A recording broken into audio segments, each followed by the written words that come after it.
Purity among believers. தூய்மையானதை பற்றி பேசப்படுது. எப்படி நீங்க தேவனை மகிமைப்படுத்தணுன்றதை பற்றி தூய்மை எல்லாம் தூய்மை கிறிஸ்தவ மத்த தூய்மை இருக்கணும். எது தூய்மைன்றது அவங்க நினைக்காம இருக்காங்க. அவங்க என்ன நினைக்கிறாங்க? தூய்மைன்னா வெண் வஸ்திரத்துல தான் இருக்கு தூய்மை நினைக்கிறாங்க அல்லவா?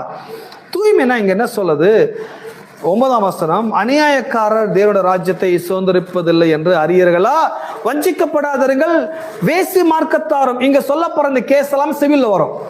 இப்ப சொல்லப்படுற இந்த கேசஸ் எல்லாமே எந்த லா கீழ வருது? சிவில் லா கீழ வருது. சிவில் லானா என்னன்றது உங்களுக்கு டவுட் இருந்தீங்கன்னா இங்க பாருங்க. வேசி மார்க்கத்தாரும், விக்கிரகாராதனைக்காரரும், விபச்சாரக்காரரும், சுய புணர்ச்சிக்காரரும், ஆண் புணர்ச்சிக்காரரும், திருடரும், பொருளாசைக்காரரும், வெறியரும், உதாசீனரும், கொள்ளைக்காரரும் தேவனுடைய ராஜ்யத்தை